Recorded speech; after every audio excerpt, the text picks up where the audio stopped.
Hello, everyone, and welcome back to PopCultX, your ultimate podcast destination for everything pop culture. I'm Danny, one of your co-hosts here, and this is episode 151, a milestone that heralds the next evolution of our show. So, as you know, for our first 150 episodes, it was always Gabe and I, and sometimes joined by special guests, sharing our Gen X perspectives on the latest in movies, TV, music, and more. Now, while that dynamic isn't going anywhere, we're excited to announce that we'll be introducing additional co-hosts into the mix. These new voices will bring their own unique insights and hot takes on the topic du jour, adding even more depth and diversity to our discussions. So with that being said, I'm going to go ahead and let the other gentlemen on the call introduce themselves. That way, if you're just listening to this on the audio portion, you'll get to recognize their voices. So let's go ahead and introduce yourself. Okay, well, I'm back once again. My name is Gabriel. I'm the co-host of PopCultX, and I'm back again to talk about all things pop culture. Awesome. My name is Joseph Colon. I'm also known as Gen X, and these gentlemen, I guess they're a glutton for punishment. I don't know. I'm hoping that they enjoy my not just my boyish good looks, but also my papi chulo-ness. So I am I am Gen X. I go by Gen as well. I am all things comics, but I'm also into pop culture, as these gentlemen invited me in, and so I'm going to go all out. So I promise you to have a great time with these guys. Nice. Excellent. Well, before we get into our topic of the day, I want to just talk about something that so I watched Quiet Place Day 1 this past weekend. And it was really good. I really enjoyed it. But the question isn't so much about the movie itself. The question I have for you guys is more about, what would you rather have in an apocalyptic event? Would you rather, A, be one of the first ones to go in the initial wave of an invasion, a plague, whatever, and that way you don't have to worry about, hiding or anything like that, or being quiet? Or would you want to be one of the survivors that kind of struggles to regrow society and eke out a living? I know what I would want, but I want to hear from, let's say, Jen, you first. All right. So I would like to think that I'd last pretty much to the end and see the promised land and then not make it. You know what I mean? So kind of like Moses, I guess. Get all the way there. Just lead everybody else through and figure it out. So I think I would be the one, at least to test the waters and see what happens, how far I can get without any treachery or anyone trying to stab me in the back or a zombie coming to bite me in my neck. So that's what I would do. I would try to see how far I can get it. Okay. Get through. Yeah. So I would not want to die. First of all, I'd want to survive whatever apocalyptic event happened. But I would hope that I would be maybe the only handful of people that would be left over. And I would fully do like Night of the Comet. I don't know if you guys have seen that movie, but I would go on a shopping spree. I'd have a Lamborghini. I would be eating all my favorite food if there's any food left. I would be at the mall, like having Rolexes on my arm, having, whatever I want. Basically, it'd be like a kid in a candy store, and worry about populating the world later. But I would just have a really good time and just have fun. I mean, hopefully there wouldn't be any zombie mutants or aliens. If there were, I would go to the gun store or go to, wherever I could find a weapon and let all my aggression out on them, because I wouldn't feel bad because they would be zombies or aliens. I would have a good time. Hopefully. I mean, I wouldn't want to suffer, but I would look at it in that perspective. Fair enough. So you'd be more like Woody Harrelson in Zombieland. Right. Okay. I love how he said repopulate the earth. Like that was his first thing. I mean, if you have to worry about that, I guess that would be on my list of like things to do. But things to do, yeah, it's on the checklist. You got that checklist, that book with your checklist. Repopulate 3 times. People would be like, "What's wrong with this dude?" Nothing, absolutely nothing. What choice be, Danny? I initially thought, I'd want to be one of the first ones to go and be like, just like, as I'm going down, just, haha, suckers, you get to struggle with all this that's going to happen next, and I don't have to worry about it. But, giving it more thought, I'll be like, I never liked crowds to begin with. So this would be my perfect time to thrive because there will no longer be really many crowds, hopefully. Although I think the human interaction element of many apocalyptic tales is, it's like man versus beast versus man, whatever. And that man versus man portion is always what makes me mad because that's what turned me off on like from the Walking Dead series is like the whole man versus man. I was like, you know what? I just want to see them fight zombies. Yeah. So I think I would want to survive, but become a hermit up in the mountain somewhere or on an island. Because the quiet place, the monsters there, they can't swim. So I think just find me an island, kick back, some coconuts, just drinking, kind of like Castaway, and I think I'd be happy.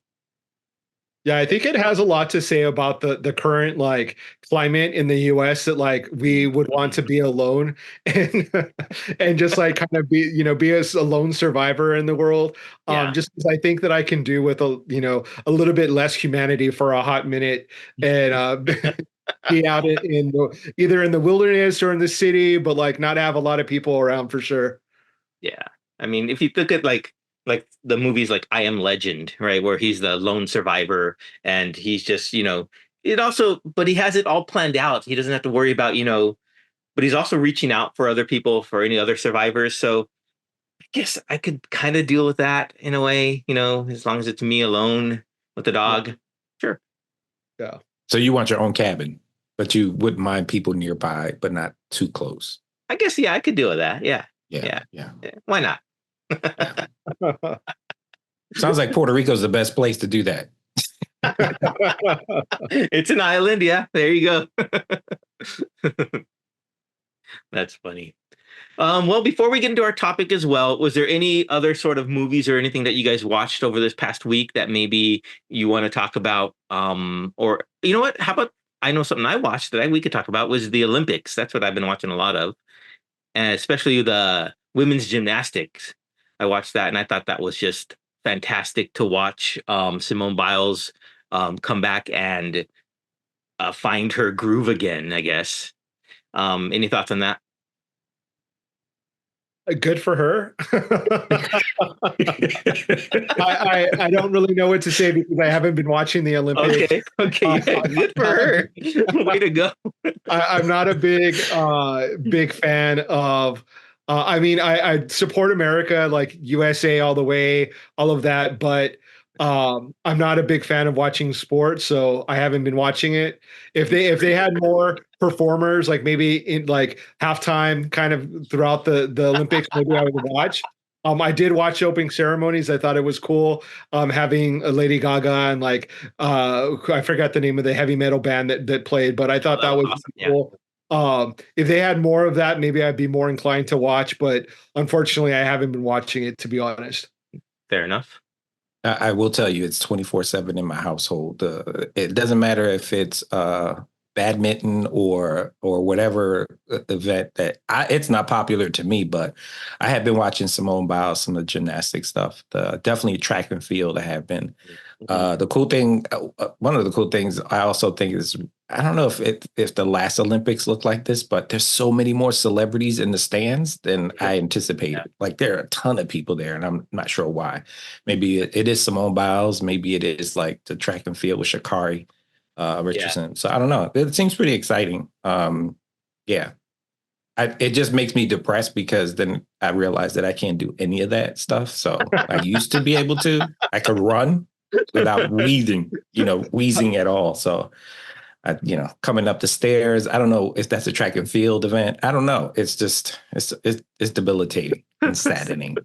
I always like when they talk about an athlete about like being super old and it being their last Olympics and, that they're not going to be able to perform anymore, that they're getting in their old age. And then they say their age and they're like 28. Exactly. Yeah, wow. That's really old. Yeah. Yeah. Or somebody who has like kidney disease. I think, was it Jordan Childs? No, it wasn't Jordan Childs. Simu Lee. Yeah, Suni Lee. Yeah. She had kidney disease and she's up there like killing it. And I'm sitting there at home with no disease and I'm not killing it. Killing. So, Yeah, I hear you. And I think the main person who's been more involved in the Olympics than I ever thought he would be is Snoop Dogg. He's like mm, everywhere in there, and it's funny and it's cool that he has embraced it, and people have embraced him as like, I don't want to say the mascot, but they've embraced him as like this, figure to celebrate with. So I think that was really cool. I read somewhere that Snoop Dogg has finished, if you think of it as like a video game, he's finished all the main quest of his life. Now he's doing all the side quests. So I thought that was pretty accurate description of what he's doing nowadays. Yeah, he definitely has an interesting life and is going in areas that I would not expect to see Snoop Dogg hanging out with who was it, Martha Stewart at the Mhm. yep. Olympics. Like that's just crazy. Yeah. Eating escargot for the first time, it's like, wow. Good for him. Yeah. And I guess this is a good segue into our topic of the day, which we'll talk about, which is the real in reality TV. And since we're talking about sports, let me ask you this. Do you consider sports to be a reality TV? If you remember Nancy Kerrigan, that was pretty much reality TV in current Yeah. state with the Yeah. ice skating. I mean, that's Winter Olympics, but still Olympics nonetheless. I remember that was a hot debacle, and Yeah. that was pretty intertwined with like goons that she hired and folks to, basically take her out. But I don't know. Is it, Gabe? What do you think? Is it? I think there are aspects of it that have become very reality show-esque. Like whenever I do watch sports, which is not very often, when they show their little bios and like what they've overcome to get there, and that seems very reality show to me. Like every person has to have their little documentary made about them before a boxing event or before a golf tournament. Sometimes I just wish that they would just get to the event and not have to watch their like sob story about them, losing their dad and it just being their mom and all of that stuff. But that's kind of, I think, the effect of reality TV is that now people want to hear the story of the person's life before they watch them perform. You see that on like American Idol or other competition reality shows where they really bring out their life story before they come out to perform. So I think that's one aspect of reality shows that has sort of segued or impacted sports as well. I mean, I can agree with that. I mean, you think about what like the definition of what reality TV is mainly, it's like real life situations that are unscripted, Yeah. right? From people who aren't professional actors. And it really has become, like you said, it's nowadays, it's modern entertainment. It's what we're going all the way back to like candid camera, going into like funny home videos and into today, like Survivor. So let's break it down a little bit. Let's go ahead and get into our topic. So, I have some questions here. I think that'd be good, you know, ice-breaking questions for reality TV. I guess the first one is, what is your favorite reality TV show of all time? Mm. That's really easy for me to get started because I don't know if it's my generation, but I always go back to like the granddaddy of reality shows for me is where it all started was The Real World. Mm-hmm. I love The Real World. I was such a big fan of like uh all of this, the original episodes, New York, LA, Yeah. San Francisco. I was all about it. I auditioned to be on it. Oh, really? I didn't When I know that. enough to be on it. Yeah, I loved reality. I loved The Real World. I think that was and still is probably like the original episodes my favorite reality show of all time. That they sort of created and were the uh they came up with like the whole premise, I think, of what modern day reality shows are like. Yeah, they defined the genre. Yeah, they were the blueprint, I think. Mm-hmm.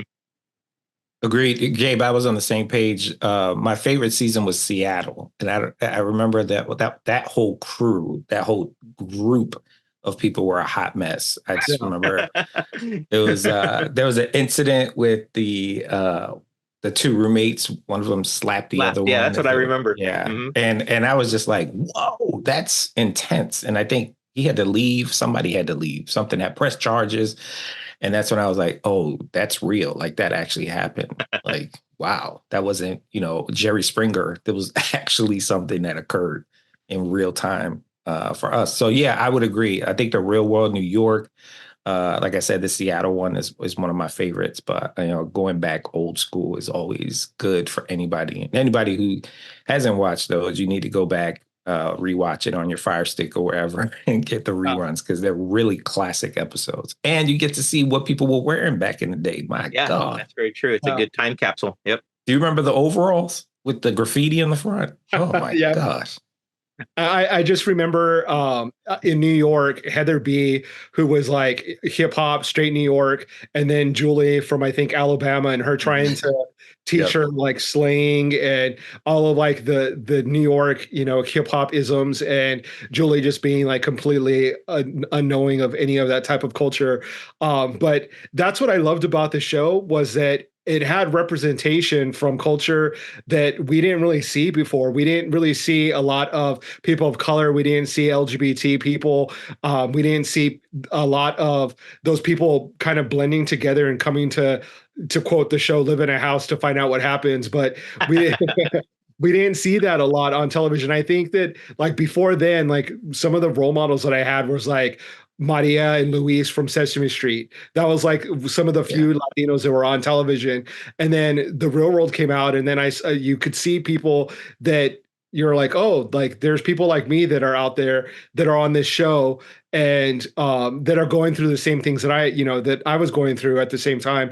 They were young, they were trying to discover themselves, they were kind of going out into the world for the first time from under the umbrella of their families, and that's what was really exciting about it for me. Now I've sort of branched out into other reality shows like especially competition shows like The Traders. I really love that. Amazing Race, where they introduce competition to those shows. But I still, that's what I think reality shows are really great because they bring people from a lot of different backgrounds and kind of bring them together and be on a show, which is really cool because you don't really see that on scripted television as much. Yeah. I'm glad you mentioned competition because that was going to leads into my next question for you guys. Which do you prefer, competition reality shows or docu-style reality shows? And I guess, Gabe, you can't mention Big Brother because that's like a combination of both, I think. So, Yeah. so like for me, Project Runway is probably one of my favorite reality TV shows, just because of the whole fashion design element. Being a photographer back in the day, I really enjoyed that, and just seeing the different styles they created, and of course also, which no longer America's Next Top Model, because that was fun to see the fashion creations that they made through photography there. How about you guys? Which one do you prefer, Jen? I don't know. I think I would think that I'm still tried and true reality TV show traditional. The competition thing gets a little hazy. I guess they both do. Now I would say modern reality show is kind of the script is somehow intertwined with like just hip craziness, just for the sake of crazy. But I think shows like cooking shows, like Kitchen Nightmares, I used to be hooked on those 24/7. Mm-hmm. And in my household, I think we talked about this earlier, shows like 90 Day Fiance and all those like Married at First Sight. Married at First Sight, or even what's the jailhouse one where people come out like 90 Days In. Yeah, no, not that one. The one where people get engaged or married to folks that are in prison and then they come out and they have to start from scratch. My wife enjoys those. Yeah. I typically, I'm one of those dudes who like, I don't want to see that. And then I get pulled in and I'm like, damn it. I have to watch next week and the week after, and then the season's over. But I like, if I had to do competition shows, there was also competition shows like I'm into hip hop, so they've had shows like that where they're trying to get like the next crop of hip hop artists or artists period. I also like I started watching older folks who were big in the 90s, and then they're trying to create super groups and they intertwine them together, which is kind of cool. These older women like SWV and I forgot the other ones, excuse me, but it's too far gone. But anyway, they're supposed to create a super group, and you realize you can still be petty at like 50, 55, It's like, oh, and you're making money, but everybody wants to be like the superstar. And you're sitting there going, when's the last hit that you had? Like, you need this. Come on. But Yeah. yeah, so I'm mixed. I think that I'm a mix as well, a little combination of both. I still go back and will watch the unscripted reality shows that are just here for the drama. It's a guilty pleasure of mine. Like I just kind of sit back and watch it and kind of forget about the pains of my own life and live vicariously through their drama. But I do love a competition show as well. I think that I all of the things that you mentioned, Project Runway, all the cooking shows, Mhm. those are all really fun. I love the competition aspect. I actually was almost cast on the world's what was it called? The world's worst cook, I think. No. I remember that show. Yeah. A horrible cook, yeah. And so I almost got casted. Producer was talking to me, and they casted another big dude with tattoos, and I was like, that guy got my spot. I was like, that was just supposed to be me, and yeah, I almost made it on reality TV, but um yeah, that would have been amazing for me because I would have loved the competition and also be on a reality show because I've been a fan for so long. Gabe, hold on. I need to know how, first of all, how do they pick those folks? Did you have to cook and what did you cook? I didn't cook, so basically, I sent in a video talking about how bad a cook I am and how much I am averse to food. Like, it really grosses me out to see like uncooked chicken, and like how fearful I am of cooking chicken. Just because I feel like I'm gonna get salmonella poisoning, like regardless of how long I cook it. And then they just kind of interview you, see what you're like, and then from there they may do another video of you. They do conference calls where you're talking on Zoom and they're interviewing you, and then from there you just kind of keep going down the line until they decide whether or not to pick you. But it was because I wasn't on The Price is Right, but I attended a taping of Price is Right, and the group that cast for Price is Right also does the casting for this particular show, and that's kind of how I got the in on how to audition. Dude, I got to hang out with you. Right. So would you guys be on a reality show yourself? Good question. Mm. Good question. And the next question, if yes, which one would you want to be on? No. I think, I think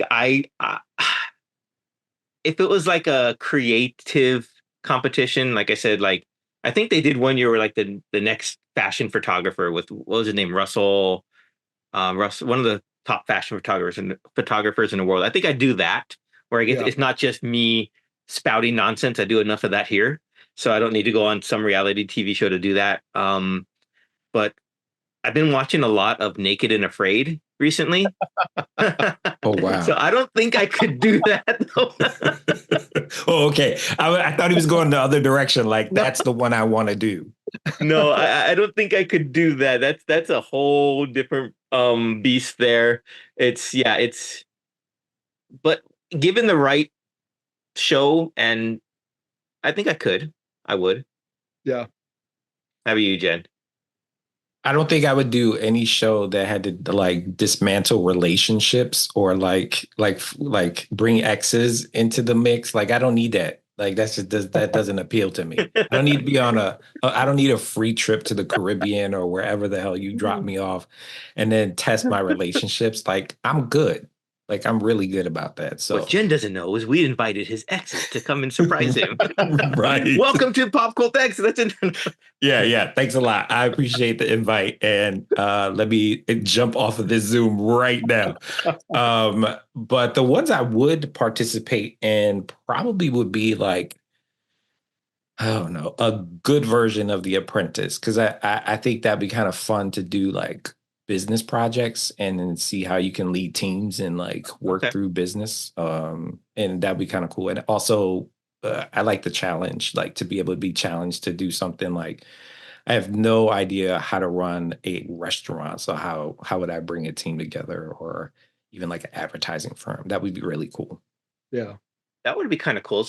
Dropping people who've never done a certain business into that mix just to see how they go about it and give them like tips from pros and whatnot. Yeah, I would love to open up a restaurant. Yeah, let's film it. Well, sounds like a treatment to me. We need to just film it, There you go. produce it right now. Let me see what other questions I could have for you guys. I mean, okay, did you answer? Would you ever want to be on a different Well, yeah, I mean, I've auditioned a couple times now, so definitely for sure would want to be on a reality show. It doesn't matter what kind. I think that I just want to be on a show. It doesn't matter if it was drama based, if it was competition, if it was career based, whatever. I like all of them, so I would love to be on one. Okay, cool. Yeah. Very cool. Now, do you think reality TV has influenced the mainstream culture? I think that it has, in the sense that, so if you take a look at like when we were kind of up and coming, and when you had reality shows like the real world, or the reality shows are few and far between. That was like a goal. It was aspirational for some people to get on a reality show to have their 15 minutes of fame. But now you have kids that, because of TikTok Yeah. and YouTube and all the other different channels, Twitch, all the other streaming, kind of things, you get to manufacture that yourself. So you have all this whole generation of kids, multiple generations now, really, of having their 15 seconds of fame by producing their own content, by having their own shows on YouTube. And so I think that unleashed this new wave that we see of content, I guess you would call it, where people have their TikToks, and whatever form that it comes out in, they have their own reality show. Yeah. And so I think that came out of the original reality shows, and then they're like, well, maybe if I'm not going to get cast on a show, I can kind of do it on my own and create it on YouTube and release it. And they have, I mean, you have people that are like millionaires because of it. So I think that that's one way that it's impacted modern day culture. Yeah, and I think about folks like the Kardashians, how they've kind of morphed into something completely different. They had a traditional reality TV show, and then morphed it into something else, and now they're multimillionaires. And then you see like the Logan Pauls, like you said, Gabe, like they literally were found themselves on YouTube, and now they're multimillionaires as well. So I think that with the advent of the internet, it's allowed people to really either take advantage of the 15 minutes of fame and extend it to another audience altogether that doesn't need to be on television, right? So folks are finding, like you said, most people are no longer on TV anymore. They're vying for space in the interwebs or in YouTube areas, or even just independently. They're producing their stuff and loading it on their own channels. It's kind of interesting. So I guess you don't need the traditional ways anymore if you really are, dedicated and gung ho about it. Yeah. That's a very good point, that it's no longer just only TV only. It's people have their own channels, they have their own platforms to deliver this produced content, right? Because it is, I guess, heavily produced, edited, whatnot, to deliver the narrative that they want. So that leads me to think, though, traditional reality TV, how heavily produced by the editors and producers of those shows is it to create the narrative, or maybe even create the villain that they want the audience to see? Because we see that TikTokers, they edit their stuff. Do you think that's also done on mainstream TV? Yeah, I think that it is. I think that one thing that happened, because that's a big question with reality content, right? Is it really real? How much is it produced? Um, because there's been so many iterations of reality shows, and you get people that are cast on the show that know what they want as an end result of the show. Do they want to be famous? Do they want to be the villain? Do they want to be the good hero? So they go on and they basically play that role. Yes, it's real because they're not reading a script, but they know that they're sort of guiding themselves down a certain path, right? They know, like, okay, I'm going to be super confrontational. If someone says something to me, I'm going to be in their face. I'm not going to let anything go, because they want to be that villain. That's And they know interesting. that they can turn that into, that 15 minutes of fame into like an hour full of fame, and write a book or be. I mean, look at what happened to Omarosa. She was sort of the villain, and now she's be able to capitalize on that and has become so much more outside of that. So I think that people go in knowing what they want and sort of act in a certain way. I think producers help. They definitely like chop and dice the footage to make certain stories or plot lines. But I think that now it can't be 100% real the way that it used to be, because we've grown up so much watching reality shows that we know what's going to happen. We know that they're going to have someone that's super confrontational. We know that they're going to have someone that they're going to want to be like the nice guy. They're the innocent one, the one that doesn't know anything. So it's almost as unscripted, but still kind of scripted, if that makes sense. Like it just and so yeah, I don't think it's 100% real, but it's as real as it can be now. Okay.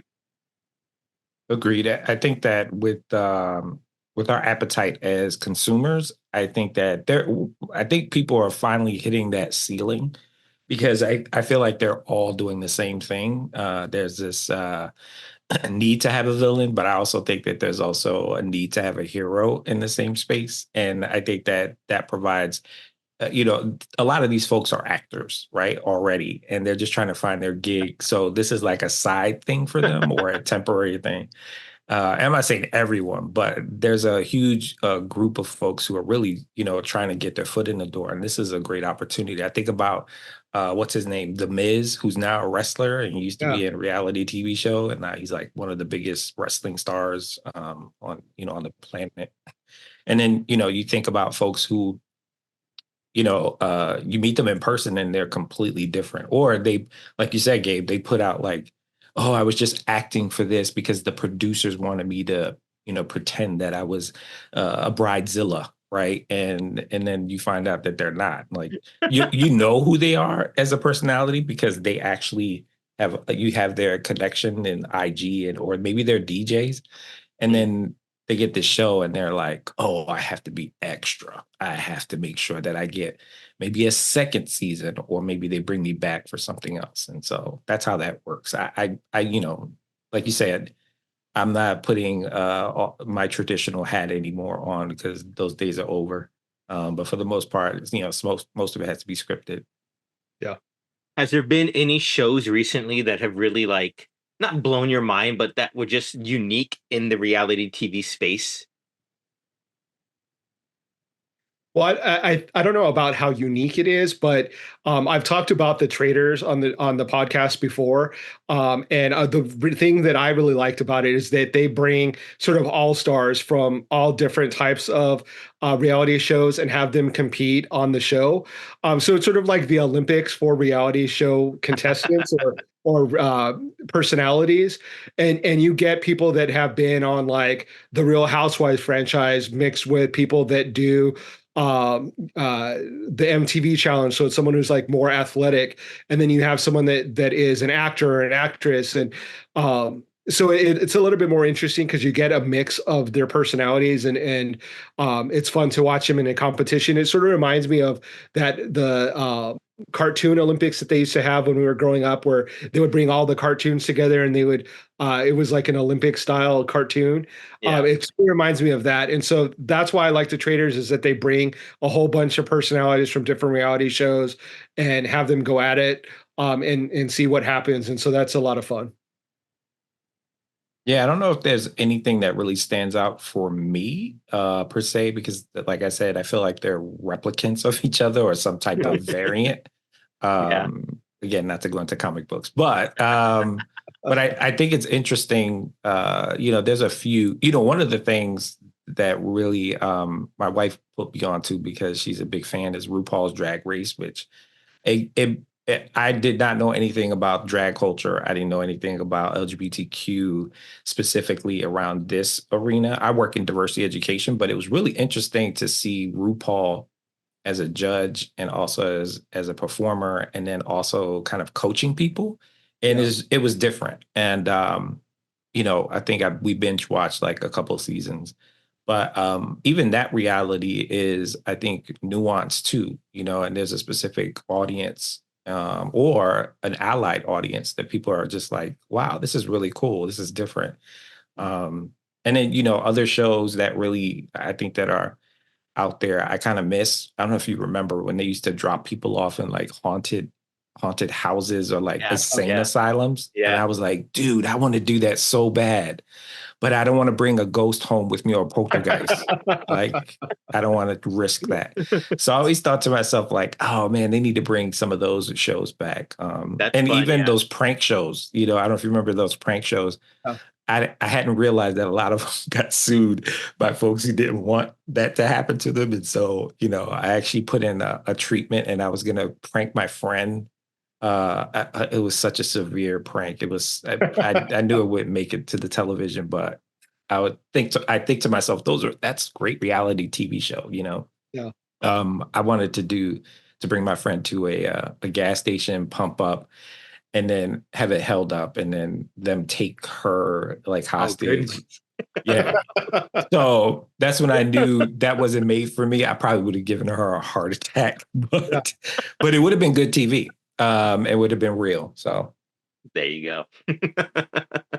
I think one of the shows that was recently that really stood out to me for that way was I think it's called Jury Duty, Oh yeah. with James oh, that was Marsden, good. and they had one person in there who wasn't an actor. I think his name was like Ronald something, and he was just a normal guy who thought he was getting called in for jury duty, but everyone else was actors, and I thought that was really well done because he didn't catch on to it till the very end when they told him, and I don't know if that's just him wanting to believe what's going on or just him not just being oblivious to it. I don't know, but I thought that was really fun, and I'm glad that he got like some sort of like agent out of it, and maybe even a contract for more shows. Yeah. Have you seen the tattoo ones? I don't Yes. know. The tattoo ones. Yeah, yeah. Those are scary to me. Like, there's no way I'm gonna be anybody's canvas, especially if like I don't get to pick who it is. No, no way. Yeah. Yeah. That is God, what is the name of the show that where they have the ink competition and they get volunteers and they sight unseen get tattoos by the artist. But I used to really love like the old school like LA Ink and Miami Ink, Oh where it was yeah. just like the drama of tattoo artists doing their thing, and you would see their clients and them tell their stories of why they want to get those tattoos. I always thought that was really interesting, and you had like Kat Von D came out of that and became like a huge household name. Yeah. But yeah, I agree. I would not. That's one reality show where I would have second thoughts. I'm like, I'm not getting a tattoo by someone who is not that great, and I don't know. And actually, I forgot one of the girls that did one of my tattoos was on the show. Her name was Heather, and she was not good on the show. And she was a crybaby. She cried on the show like multiple times, and for having to do tattoos that she wasn't comfortable doing. And her name was Heather Sin, and she was on. I can't think of the name of the show. I don't know why it's like drawing a blank, but she was on it, and she did one of my first tattoos. Oh, Really? Yeah, so 6 degrees of separation from my reality show people. there you You're a go. brave soul, brave man. That's funny. So you're not gonna show us the tattoo, huh? Oh yeah, it's Oh, it's uh, it's this one right here. It's just a Tibetan Buddhist prayer. oh, cool. It's just this black thing right here.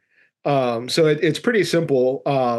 But she did a good job on me. But when she was on the show, they kind of pushed her to her limits of like what she was comfortable with doing and what she had to do for the show, and so she cried a lot, which was Um, unfortunate.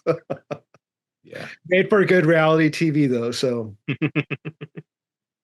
think there are so many different genres now of reality TV. And with now all the streaming services out there and them producing their own reality TV, do we think that we might ever hit like a ceiling of like that's enough too much and then reality TV will start to fade away, or is reality TV going to be here for the foreseeable future? Well, I mean, when you have examples like the Kardashians, I'm definitely like at my like top. Like I can't take any more of Kardashians or Jenners or any of their clan. I can't do it anymore. I was never a big fan. I never really watched the show, but they're the one example of like a reality show that I just can't get into. I do think that it is starting to have like sort of a decline in popularity. But I think that there will always be some sort of reality show. There's going to be if there's cameras and there's people, there's always going to be some sort of reality. And the original reality shows are just documentaries, right? Like Yeah. so there's always going to be documentaries because they're always going to have people that have interesting stories that are want to be told and you want to hear. And so I think that there's always going to be some sort of reality programming out there. But I definitely think that it's not going to be every show the way it was at one point, especially during COVID when or not COVID, but the writer's strike, when there was a lot of reality shows just being like spun out and being created, and we're not at that point anymore. I think they're sort of on the decline.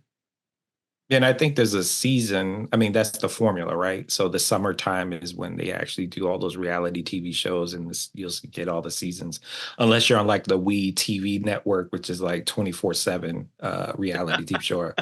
I don't even know if Lifetime does it, but I'm sure they have something on that channel. But I think, to some degree, I also think that they've also reached back to like, I even think sometimes game shows can be pulled into that mix as well. They're recycling a lot of old 1950s and 60s shows, and you're just like, oh, okay. They're doing like Name That Tune. And so you get the same formula of like the backstory behind this contestant, or the money situation of this folks, right? Like, so it becomes overly dramatic where, someone's had either a catastrophic thing happen, they're on TV competing for some money, and everything is determined by their family's decision on the show, right? And what ball falls down in what jackpot, those things. So it's a really interesting dynamic. Like you said, the genre has shifted and changed so many times, but I think it's here to stay. I think as long as you have folks who just want to be not deal with real life. And, and especially around this season, we've got politics happening around us. We had COVID. It's just some things that you don't want to deal with. And TV is one of those things that's always in your face and it's entertaining. And so you just need something mind numbing. So yeah. It's like more like an escape than anything else. And it's also a way, I guess, of seeing, like, I like to watch the show The Hoarders.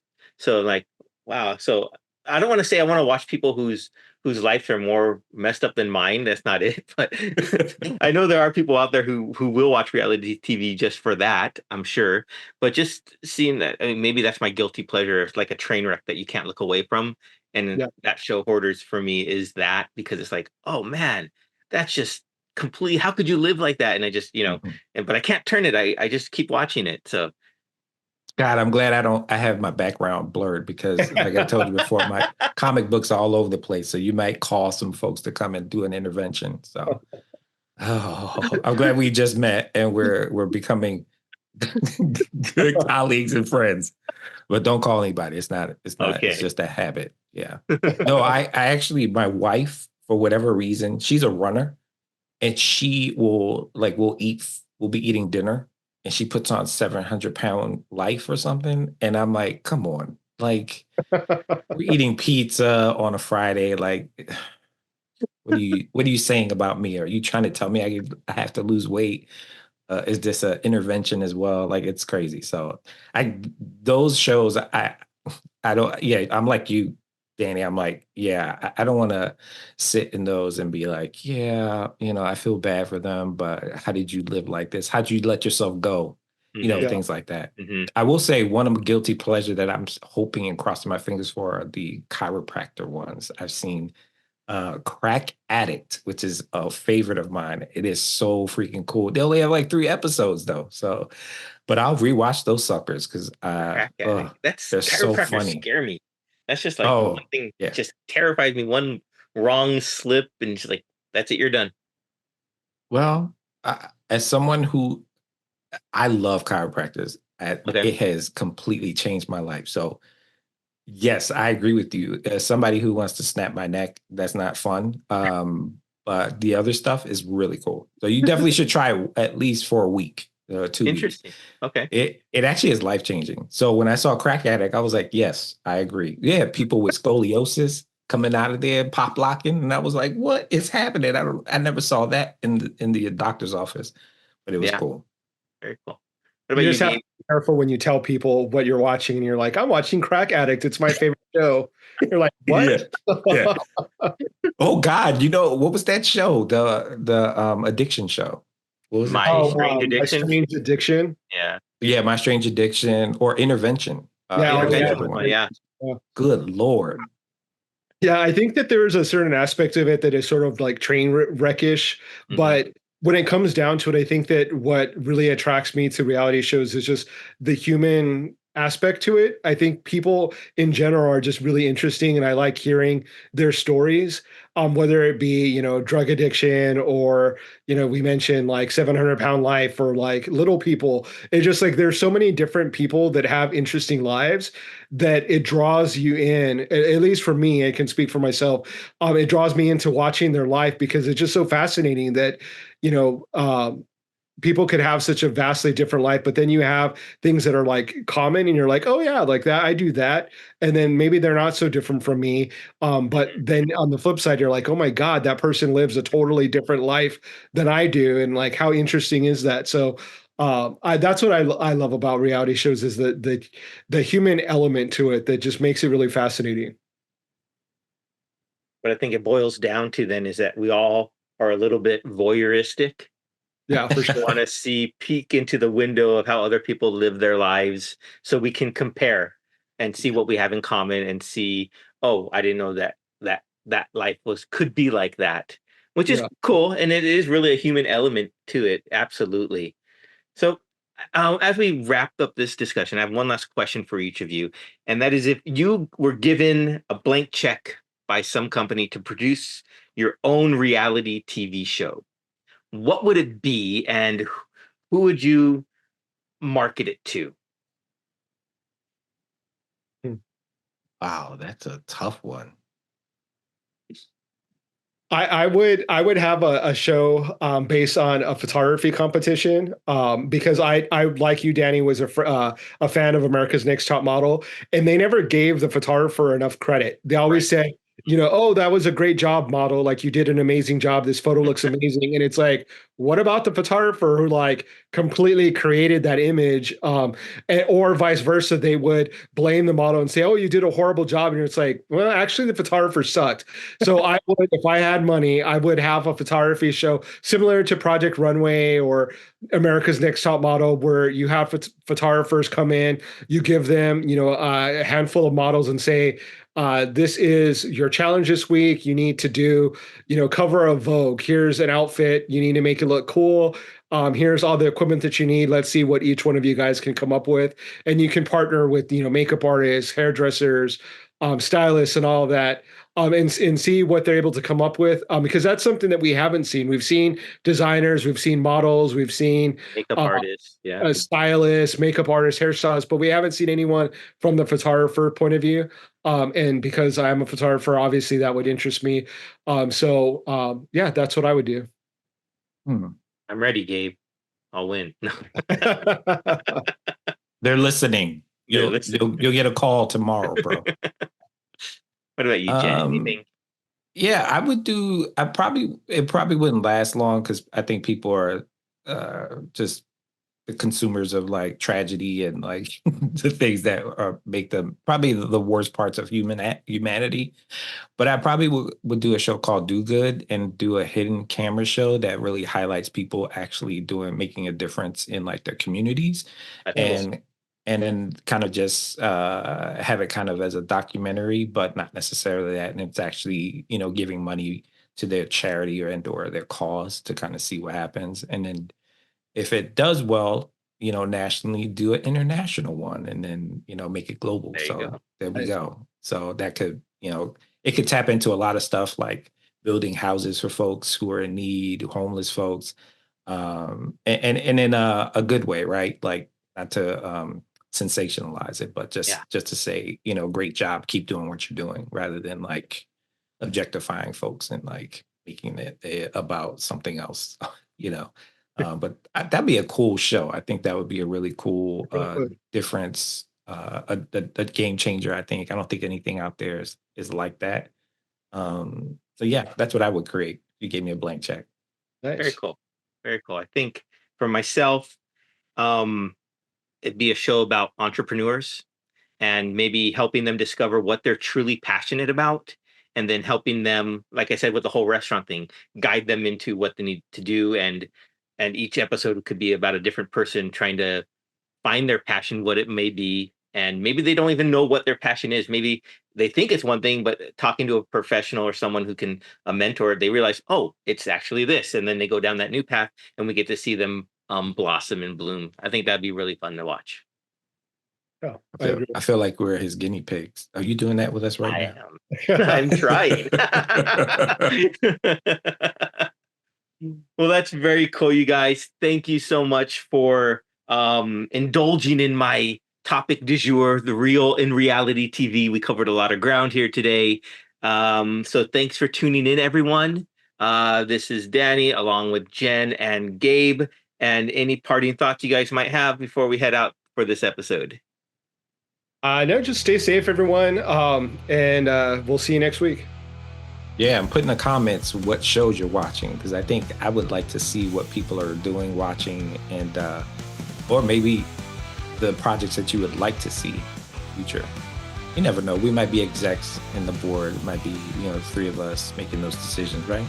Yeah. Yeah, there you go. Yeah. The wheels are turning. All right, everyone, do as Jen said. Let us know what you want, what you were watching, or what you would want to see. And who knows? So take care, everyone, and we will see you guys all next time. Peace. See ya.